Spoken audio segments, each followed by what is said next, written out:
maybe verse 13. Matthew 10, verse 7 to verse 13. And as you go, preach, saying, the kingdom of heaven is at hand. Heal the sick, cleanse the lepers, raise the dead, cast out devils. May your marriage do all these things. I say, may your marriage, as you go, I like verse 7, as you go, preach. May your marriage become a preaching. I say, your marriage should become a preaching. As you go, tomorrow by this time, you are married. As you go, what should you do? Preach. May your marriage become a sermon. Sister Ebonlua and Brother Sheye. May your marriage become a message. And what should be the message as you go? Verse 7. And as you go, preach, saying, the kingdom of heaven is at hand. May our marriages become a message of the kingdom. Heal the sick. May your marriage heal the sick. Cleanse the lepers. Raise the dead. Cast out devils. Freely you have received and freely give. Verse 9. Provide neither gold, nor silver, nor brass in your purses, nor scrip for your journey, the journey of marriage. Provide nothing as you go. And I'm praying that your marriage will become a great commission. An evangelistic tool. Brother Sheye is a student pastor in the Baptist Seminary of Ogbomoso. And I trust that as a servant of God,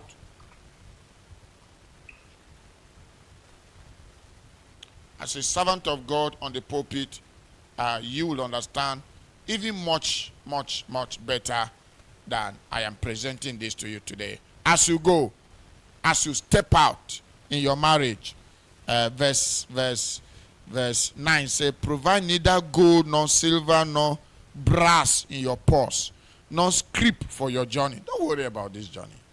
Don't worry about it. Provide nothing. Why? Because he has provided. Provide nothing. Neither two coat. So you have resources, you have money, you have clothes as you fulfill the Lord's command. Neither shoes nor yet staff, for the workman is worthy of his meat. I think I understand that word, worthy of his meat. Underline that word, worthy. Verse 11, and into whatsoever city or town you shall enter, inquire. Look at that word. What's that? Inquire who it is in the city or village that is what? That is worthy. What should you do? And there abide till you go thence. And when you have come into an house, salute it.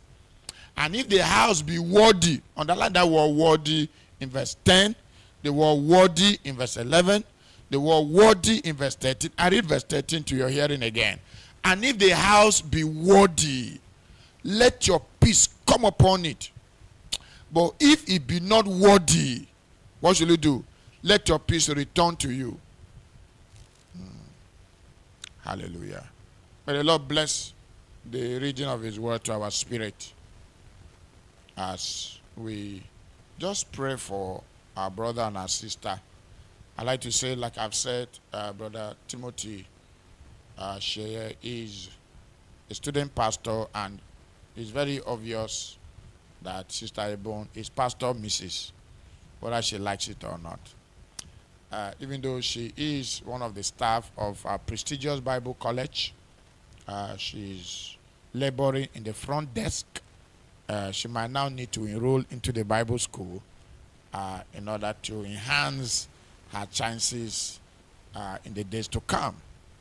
And so we look forward to this union as a home of a pastor and a pastor's wife.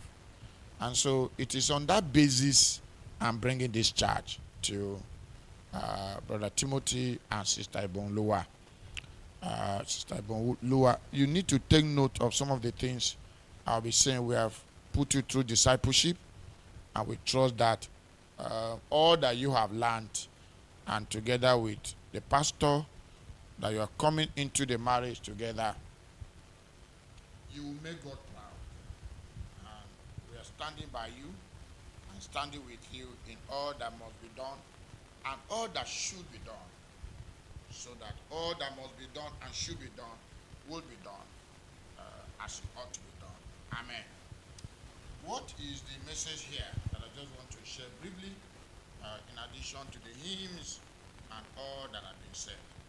The instruction for me that I find very, very serious here is the word that Jesus repeated in that verses I was trying to draw your attention to. Jesus said things here that are very profound. And in verse 11, because I don't have that time, verse 10 says, why verse 9, 10, 11, 12 talking of provisions for the journey ahead. Provision for the disciple that he had released. Verse 1 to 6 mention all the disciples that Jesus had. So in Jesus' discipleship, names were written. And in JCM, we write names in discipleship. Verse 1 to verse 5 shows you all the disciples on that list. When we gather in our meeting, we are taking attendance. We are doing what we saw Jesus doing. And in that list, verse 2 says, now the names of the 12 disciples. And so whatever we try to mimic in discipleship, when we write your name, when you come for discipleship, we are copying what we see in the Bible. Jesus write names in the discipleship program, and we write as well. Having listed the name, he commanded them in verse 5. These 12 sent forth and commanded them, saying. And so we also give you commands as disciple as you journey into marriage. But I want you to see verse 6, 7, 8, 9, 10 emphasize the necessity of provision for the work. And the same way God provide for ministry, that's how he provide for marriage. And so I want you to see tonight that marriage, as I see Jesus emphasize it here, God make provisions when you are his disciple. God makes provision when he gives you an assignment. And the same way God makes provision when he leads you to marry. Every marriage is budgeted by God from the beginning. When God speaks and say, marry him, Sister Ebon, God has provided all the resources you need to marry him. Are you with me? And those resources are meant to sustain the purpose of the marriage. Why I don't have the luxury of time to speak on that, verse 10 says, neither yet starve, for the workman is worthy of his meat. That is, just because you accepted to be his disciple and go on assignment, you are worthy. Just because you heard God and say, marry this brother, marry this sister, you have heard. A workman is worthy of his meat. The fact that you heard God to marry each other, there is a worthiness in it. There is what?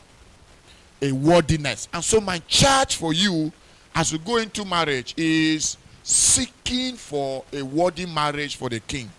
Seeking for what? A worthy marriage. A Christian marriage. The beauty of a Christian marriage. The worthiness. What makes Christian marriage unique? Just look at it. It's beautiful. I might not be able to stretch my spirit the way it is. I'll just try to contain as little as I can and leave the rest. Why verse 11 says, for the workman is worthy of his meat, that's the workman. There is another worthiness that I see in verse 11. And into whatever city or town you shall enter, inquire who is worthy. I say, why will you say the workman is worthy of his meat? But you now say when you enter a city or you enter a village or a town, inquire who is worthy. I want you to watch that. That's why I want to just draw your attention. Inquire who is worthy. Who is worthy? Yes, verse 11. Into whatever city or town you enter, inquire who is in that city that is worthy. There abide in his house. Are you understanding? So Jesus says something that is mind-blowing for me. He told the disciple that having told you that you are worthy because you obey me, you have all the meat that you need. A workman is worthy of his meat. He now said that when you enter a city like the city of Lagos, find out from that city who in the whole city is a worthy man. I say, that is, find out a home that is worthy, then go and stay in that home. And once you stay in that home, don't be moving here and there. Stay in that home and stay only in that home. That kind of a home is what I think God is offering you, Sister Bonlewa and Brother Sheye. What is the home? Look at verse 11. I wish I can have it from other translation so that we can just be very brief to draw this instruction. Jesus says here, and very key for me, whatever city you enter, Don't just stay in a hotel. Don't stay in a guest house. Find out from the town that which family is worthy, which home is correct, which marriage is right. If they mention the name of the person who owns a worthy home or marriage, go and live there. Don't move from places. Stay in that home, that marriage, until you are done with the assignment. Oh my God. That is the instruction for me for your marriage as you step. A beautiful home, a worthy home, a Christian home. And the issue that is touchy to my heart is verse 11. It says, into whatever city that you enter, make inquiries. Do a souvenir, do a questionnaire, and say, in the whole city of Akure, which marriage is correct? Which home is right? And if you find that home, what do you do to the home? Stay in that home. Pastor Sheye and Sister Ibonlua, God is saying to you that you should raise a home that when people inquire in Akure which home is correct, they should point to Pastor Sheye and Sister Ibonlua's home. I say, So the whole city will know the man who has a correct home. Please look at verse 11. Look, this matter is a matter that I don't want it to leave my hand, because it set a new agenda for me laboring to have a correct home. Verse 11 says, into whatever town or city you shall enter, inquire. Ask a drunkard, is there a correct marriage in this town? The drunkard should know a Christian home and say, yes, I know one. Come, let me show you. And as many as Lagos is 25 million, they will take you to Hilary's home and say, that home is a worthy home, it's a correct home, it's a Christian home. I say, is there something like that? That is what Jesus is saying. And so we are releasing you to say, go and produce a beautiful home for Jesus. Go and produce a Christian home, a worthy home. Worthy is the man who the Lord sent in verse 11. A workman is worthy of his meat. That one is different from a worthy home that somebody should come and stay. Oh my God. And so I want us to pray and to draw attention to the fact that Jesus is saying in verse 13, and if the house be worthy. Oh my God. So will you raise God a worthy home? That's my question today. Go and produce a beautiful worthy home. And what is a worthy home? A home that is known by drunkard. Because we don't know who will inquire. Imagine coming to Lagos and you get to toll gate. And at toll gate, you are asking, please, I'm looking for a correct Christian home in Lagos. Where would they start? Jesus didn't say, whatever village. I will know that village is small. Verse 11 says, into whatever city, like the city of Abuja. Find out, inquire. Please, I want to pray. What is the prayer? Lord, when men shall inquire for a correct Christian home, may my home be mentioned. May my marriage be so popular in the town that when men are making inquiry and say, which one is the correct home here, a worthy home, they will draw the person to the home of Brother Hilary and Sister Chosen. That's my new hunt. That's my new search. And I want to put it to you, my brother, pastor in the making, and Sister Ibonlua, that God is looking for such beautiful, worthy homes. Please, they did not say whatever church you enter. They say city. That means our homes must be known to 5 people. Number 1, your home must be known to yourselves. Number 2, your home must be a blessing to your neighbors. Number 2, this home must become a blessing to your community. Number 3, this home must become a blessing to your town. And number 5, this home must become a blessing to your nation. This home must become a worthy home. And I just feel that the Lord in his wisdom will grant you such a home. Whatever town or city you shall enter, inquire. And I'm only saying, when inquisition shall be made about your home, we didn't mention your home, brother. Those of us that have been married for years, are we producing a beautiful Christian home, a worthy home? And I just wanted to draw to that point and stop, because if I push it down, it's going to become a big matter I may not be able to handle. But still in that verse 13, And if the house be worthy, if the home you enter is worthy, if the house is correct, if it is beautiful with Christ. Look at verse 13. Matthew 10:13. Jesus said, if the house, if the marriage be worthy. Oh, when Brother Bethel will be praying for us, I trust that he will be praying that, Lord, make this house, this home, this marriage, what? A worthy home. A home, what is a worthy home? Number one, it's a home with a Christian testimony. Known to neighbors, known to city men. It has a city-wide influence. That whoever you ask in the town, including drug addict, they say, hey, the only home that is like that. Do you mean a Christian Jesus home? He said, oh, you mean? He said, are you wanting us to say, Lord, give us? He said, God has given us Christian home. He said, where is it? He said, come, I'll show you. And they'll drag you to the home of Brother Sheye and Sister Bonlua. That God, we don't need to sing that song because God has already given us a Christian home. What is a Christian home?